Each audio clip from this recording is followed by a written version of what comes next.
kasih. Kyai Karet Kanggo Ratu Kalinyam. wis sawetara suwe sliramu kok ora nate tuya ning Pati Jepara. Wis lali kono kalawan aku. Leripun boten kados ngaten.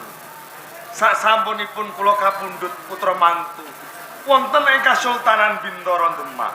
Kathah kewajiban ingkang kedah kula rampungaken Kanggo. Wajiban apa teman-teman? Estu. Nyatane bareng sliramu sinandingan kalawan Yayi Ratu Kambang. Jujur lali karo Kanggo Ratu Kalinyamat. Sinaosa kula sampun sandingan dumateng diajeng Ratu Kambang. Nanging wonten ing Kasultanan Bintara Demak kula niki tansah kemutan dumateng panjenengan. tenan Yayi. Kados ngaten Kanggo. Guru kalawan aku. Boten lepat. Tan rapi aku Yayi. Menawi panjenengan raosaken kados pundi. Tena wengi aku nandang kangen kalawan sliramu. Pancen kabeh bejaku. Kakung sing ora tak tresnani dadi darbekku sak wutuhe. Nang sliramu sing tak tresnani lahir batin. Aku ora bisa sinandingan Yayi. Yen pinuju kula kaijenan wewayangan panjenengan tansah wonten ing telenging netra kula. Kula raosaken panjenengan wonten ing sisih kula Kanggo Ratu Kalinyamat. Yen ngono cetha sliramu kangen kalawan aku. Mbok menawi kados ngaten. Imen kangen pulang kangenmu tinampian. Ayo, wektu dina iki digunakake. Bebarengan kalawan aku lelomban ana sak tengahing samudra. Kanthi nitih baitane asma. Menawi ngaten kula kemutan lampahan nduk nalika semanten. Saben-saben kula pinanggih dumateng panjenengan tansah ngontapake isen-isening ati Kanggo. Aku kangen bapakku.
Ratu Kalinyamat. Kyai Karet Napa cekat semanten anggenipun panjenengan lelados dumateng kula?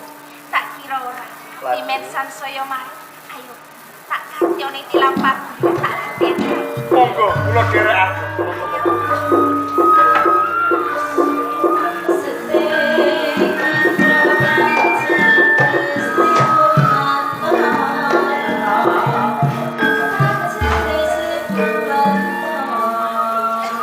Assalamualaikum.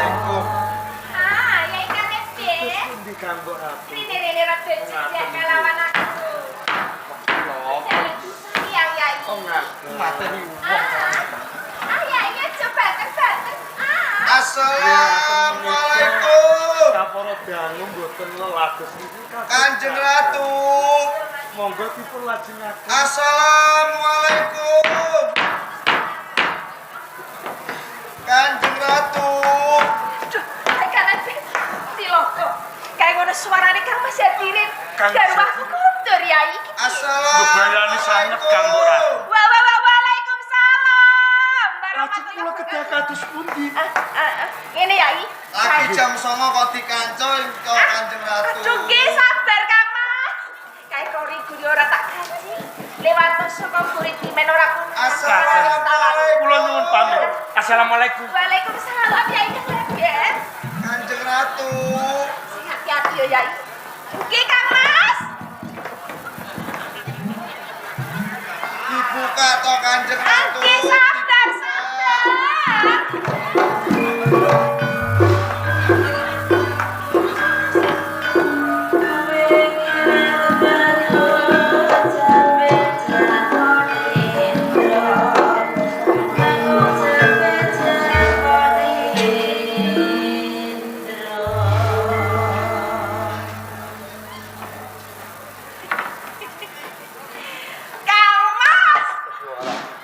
Kaget aku.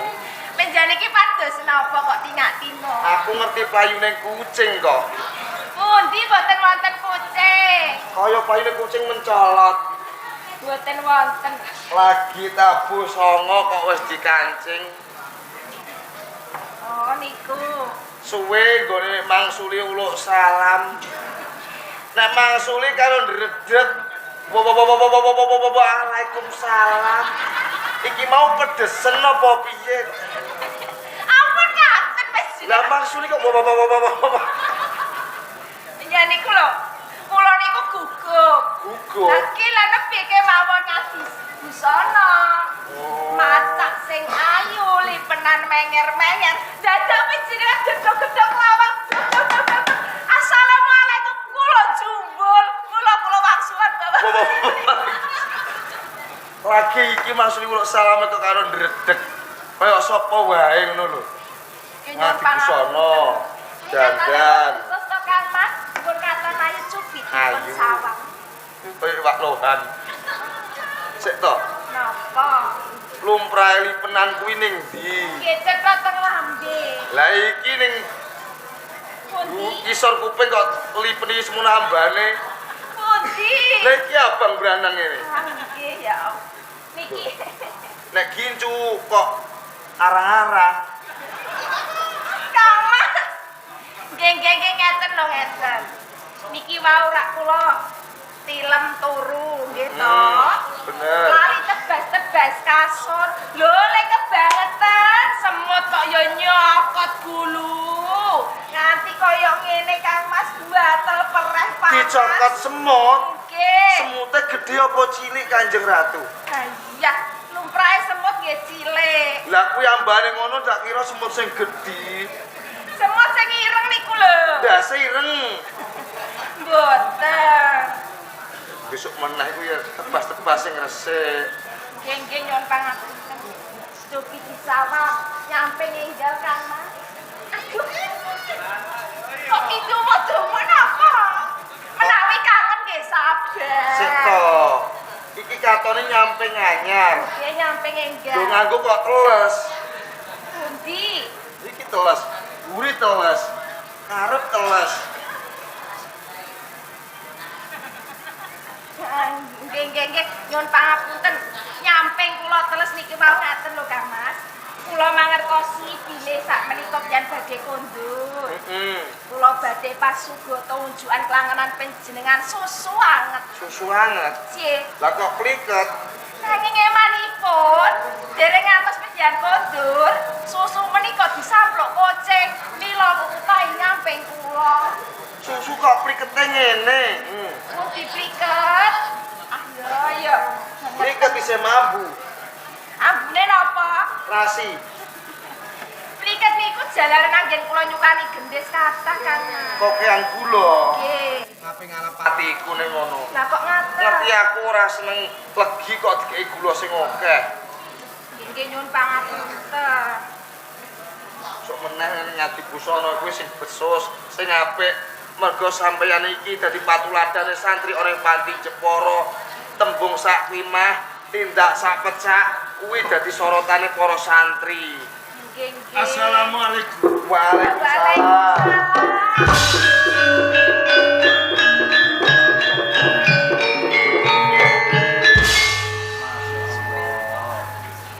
Kanjeng Ratu. Kanjeng Ratu. Lho iki kok garwaku ra kok kanthi.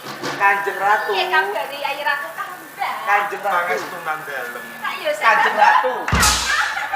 Kang Mas Diundang sing lanang kok jegitek meneng ae ora digape babar pisan.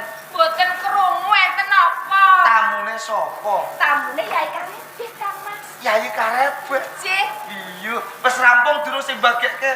derek. Durung rampung. Sih. Dilanjut Kanjeng Ratu. Terus dipun keparengake. Dilanjut. Cocok. Cocok. Nak udu bilang dalik. Wong wedok dilulu wong lanang kok ora ngerti blas. Kanjeng Ratu. Kanjeng Ratu. Kanjeng Ratu. Kanjeng Ratu. Tenang ya. Ih, lara tenan iki. Ya bene. Ngancam pripun? Kok salahe ping 112 nggonku ngundang Nyai Kanjeng Ratu. Garwa lho niki garwa. Diben Bojo kok disaduki. lah bojo ora di rungokne ana wong lanang. Enten apa, enten apa? Aku ya pengen bagekke. Ler gumanti lah ya kaya ngono to. Cetane penjan ugi kangen. Ya mesti wae. Lho ngoten niku rak nggih ngendika, kersanipun kula niki paham. Ya diundang ya meneng ae kok sok. Monggo. Innawa masodin. Jane gunung.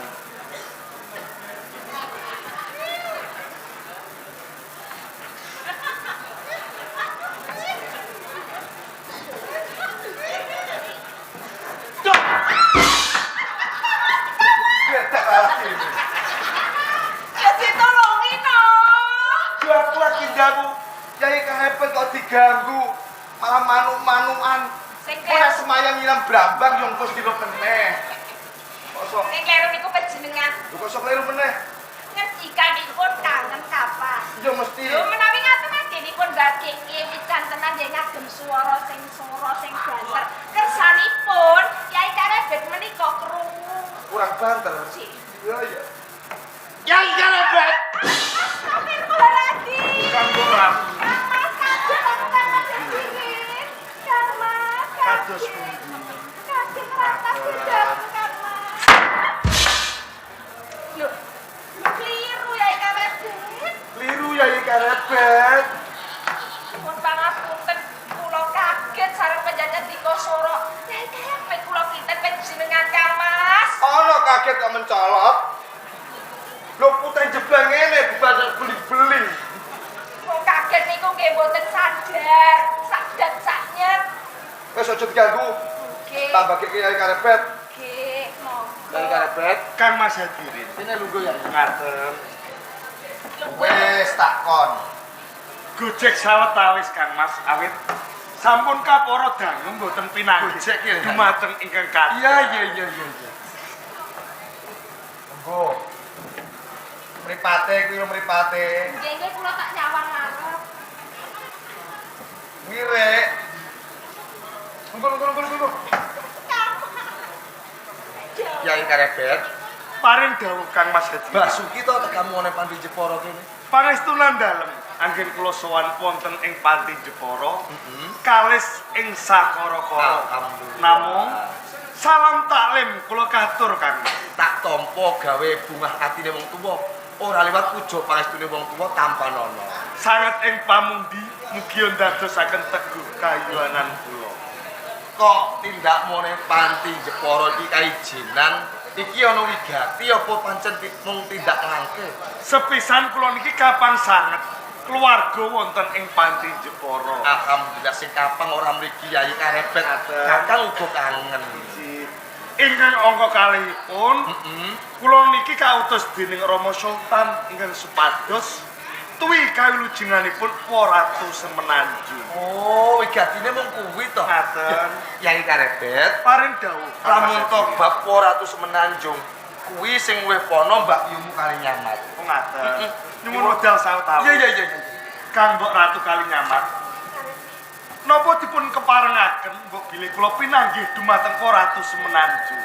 Gini ora Yai. Yen pancen tekamu ning Panti Jepara, pengen kuwi kawilujengane Ratu Semenanjung. Ora usah dadak kesel. Derek ki. Ngaten.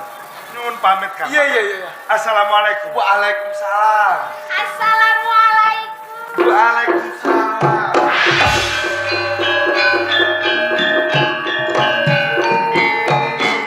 Loro bojone kene gandeng wong lanang liya.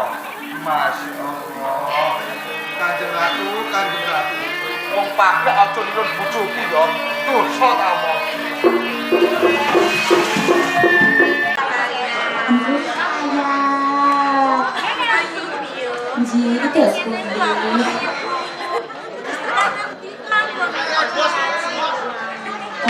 Jenengan pengen nirem sampun sae negara putri lho sedap niki sinten to kok mboten wonten paman seketap awake putih saiki kok lejar jarinya tuh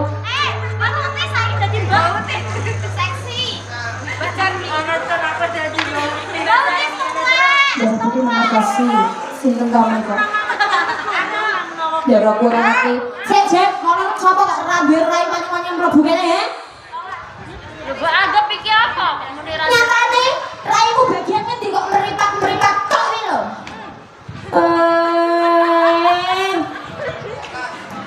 Kowe wani macem-macem iki lek saya bilang.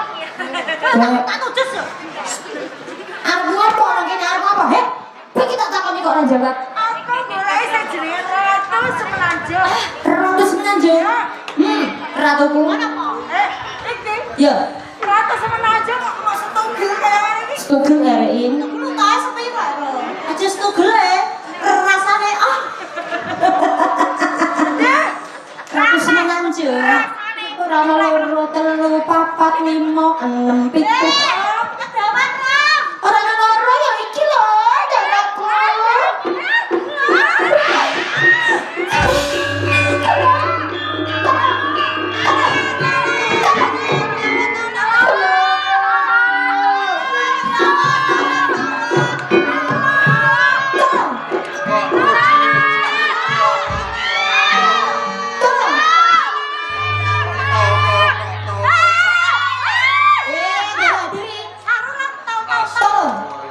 Wong iki nyuwun tulung. Adine iki. Ki lho kali nyamate nang kene. Kaya mati iki lho. Gunane pinang gerak. Aku. Sek. Kok ngaku? Pating jerit lating ora napa. Ratu Semenanjung beradab pawongan.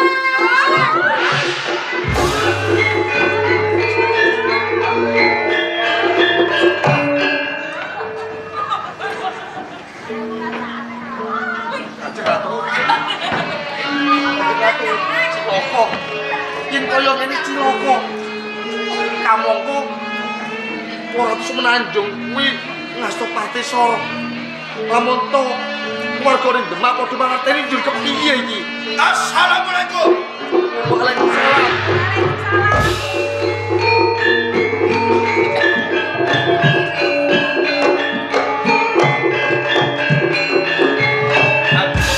Kali nyamat Kiai Penangsang. lan panjenenganipun Kang Mas Hadi. Kyai Penangsang. Dereng kemawon. Kula mlebet wonten ing Panti Jepara nanging kapireng para santri patayat pating jelih wonten kedadosan menawa wonten ing Panti Jepara. Ngertenono Yai Penangsang. Wektu dina iki Ratu Semenanjung aneh saka Panti Jepara. Ilang.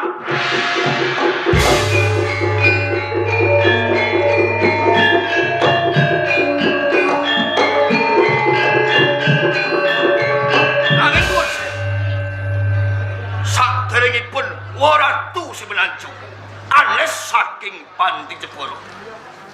Wonten tamu menapa boten? Ora ono kok Yai. Boten wonten. Saestu? Boten goro? Ora. Menawi ngaten dika suminggir kula badhe nantu dumateng Kang Mas Hadirin. Kang Mas Hadirin, Yai Penangsang. kula badhe nyuwun piksa Iya.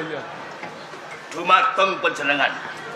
Saderengipun Waratu Simanjung Anes wonten tamu menapa mboten panjenengan kedah jujur. Iya. Suna bimana witing budi wong kaweruh sunan ora kena goro Yen goroh dosa yen mati besok mlebu neraka. Iya. Mila kula nyuwun pirsa wonten tamu menapa mboten. Ora ana Yai. Saestu Ora ana. mboten wonten. Ora ana. Wonten tamu napa mboten? Ora ana. Ana. Tamune kuwi Parmen. Pripun? Tamune Parmen wong Demak nyiswa ana ing Panti Jepara. Tamunipun Parmin siswa wonten ing Jepara. Parmin napa Parmin? Parmen. Parmin napa Parmin? Parmen Yai. Parno karo Parmen wis dulur. Padha-padha nyiswa ana ing Panti Jepara. Ya wong Demak saiki wis bali ana ing Panti Jepara kok Yai. Parno karo Pamir. Saestu. Karno karo Parmen. Parno karo Parmin. Karno karo Parmen. Saestu. Parno karo Parmin napa saestu? Parmin. Nyai Penangsang. Mundhut Nyai. Kang Mas. Lho kula aturi goroh kemawon kok mboten purun. Dosa Kanjeng Ratu. Dosa. Goroh kuwi dosa. Nah, goroh kagem kabecikan menika mboten dosa. Ora ana tinane kok goroh kanggo kebecikan karo ora. Ya tetep dosa jenenge goroh. Tapi jan menika mangertosi piyambak. Pilih antarane Penangsang lan Karebet menika mboten mate akur. Yen pijan kula aturi goroh kemawon mboten purun. Cukup piyan persani. Yai Penangsang bujung kalian Karebet. Yen ngantos sak tengahipun warasane bentak sirah kados pundi? Arep gelut. Si. Ya bene to. Kok bene pripun? Karebet lanang Penangsang ya lanang. Dene perkawis menika kajalari panjenengan. Muga piyan pisah antara Penangsang lan Karebet. Emoh, kok kon bisa wong gelut nek kejotos. Tak merempul kabeh aku. Lho piyan iki kok ngendikane wedi kejotos wedi merempol. Ya mesti to. Piyan iki lanang apa banci? Ya lanang kok dadak tekon. Kon misah wong gelut aku ya emoh. Wedi kok dipaksa. Wedi kok dipaksa. Pisah. Momo, Muga mboten purun. ora sudi. Oke, mboten apa-apa. Oh, Dene piyan mboten purun pisah antarane Penangsang lan Karebet. Monggo kula aturi lungguh. Lungguh ingkang sekeca. Ngagem nyamping kula ukuran namadan mapan wonten ing kapungkuran. Lho, kon bisa Yai Penangsang lan Karebet kok wedi, wong lanang kok ajibok.